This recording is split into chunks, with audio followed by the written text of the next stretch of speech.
In a previous video, I talked about how American television is dead. And what I meant specifically is that the concept of television is dead. Now, with the exception of live sports and live events, you know, everyone my generation, and even the generation before me, maybe even the generation before them, everyone gets their news online. Everyone watches their shows on streaming services.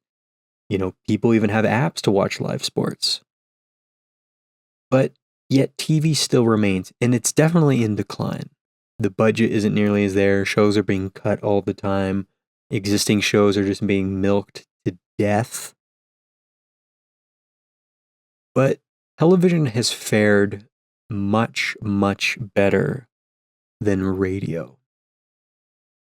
Radio is a corpse. Radio is a big, bloated pig corpse that is just still. I don't know how. It is still going. Its heart has been removed. Its brain has been removed. All of its internal organs have been removed. The blood has been sucked out of it. I don't know how it's alive.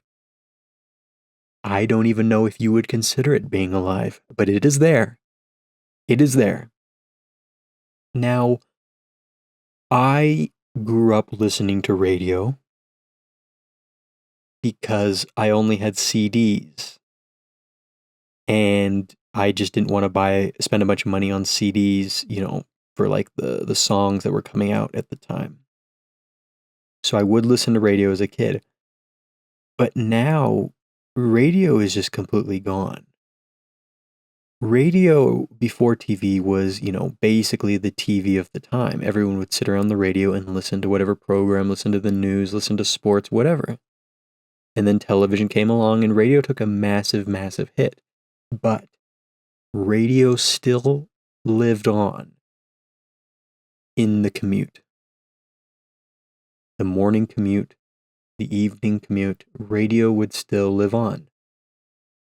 And even then, it is now at a point where it is just totally dead.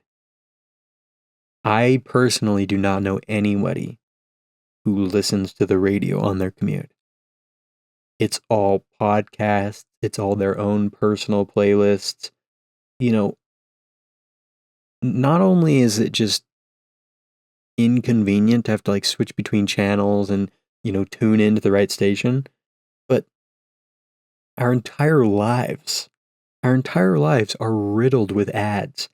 The last thing I need to hear when I'm driving 70 miles down the freeway, surrounded by idiots in all complete direction, just waiting to turn in front of me and kill me in a 5-car pileup, is an ad for Jimmy John's or something. Or an ad for Arby's. The last thing I need when my knuckles are white gripped around my steering wheel and there is a semi-truck heading towards me at 80 miles an hour is an Arby's commercial telling me that they have the meats. I don't need it in my life. My life is stressful enough. And this is another thing. Just a very, very little quick side plot to this episode. Why do people listen to economy and financial advice while driving? If you live in a big city, the commute is literally hell. The 9 to 5 commute is literally hell. And you want to listen to the economy? Look around you. Everything is shit. At the very, very least, you should enjoy your drive home. Or you should enjoy the drive to work. But instead, you're listening to a podcast telling us about how fucked we are. And about how everything is over and we should just give up now. I don't know. Just my own 2 cents on that whole thing. Maybe I'll make another video on it in the future. But no, radio is dead. I started work at this new place and they just have the radio playing 24/7. It's not like a grocery store or anything. But the ads The ads are just terrible. I swear to God, it's like every 2 songs. I don't remember that when I was a kid. And not only that, but the ads are like, God, they're just taking whatever they can get. It's like all AI voiced ads. And it's about just like random shit. I heard one that was like, oh, I just lost my job and I need to find, a job that's pays well and is super, super reliable in this economy. It's like, oh, why don't you become like an IT, like AI infrastructure builder? And I was like, what the fuck? Are like software engineers just listening to the radio? Is the next generation of AI gigaminds just listening to the radio? Listening to the same pop songs that have been popular for the last 20 years? Sorry, folks, I just don't see it. I don't see it. Maybe I am a cynic. Maybe I am, a horrible, downtrodden person.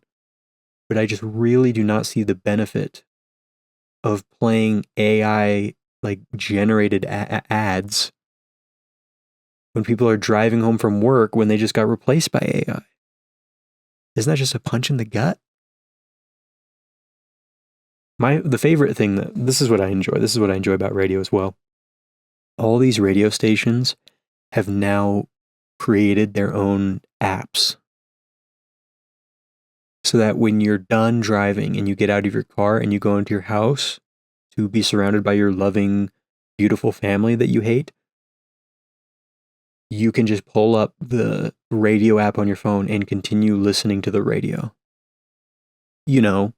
Instead of Spotify or Apple Music or YouTube Music or literally anything else, you can just listen to the same exact, how many songs is it? Let's be honest. How many songs are on the radio? Probably 250 from all genres, 250 songs that are played on repeat for the last 3 decades. I have a feeling that if you listen to the radio all day, every day, you will have heard every single song and you will know it by heart. Is that what we want? So think on that. What do you think about radio? Me personally, I see it. Okay, so a 3-legged dog is like wholesome and it's cute and you feel bad for the dog, but the dog is so happy that you feel happy. This is like a no-legged dog. Radio is like a no-legged dog. Obviously, you're not going to kill the dog, but when the dog eventually passes away, you're like, yep, that is a very shameful, that is a very depressing, but logical conclusion. It's like, okay, that this is very, very sad. We should all take a moment to reflect. But this was very, very, very forthcoming. We knew this was going to happen. And that's radio. Radio is a no-legged dog. So think on that. I appreciate you listening to this. Maybe one day I'll have my own radio station when I'm all washed up and my career's over. So I appreciate you listening to this, and I will see you tomorrow.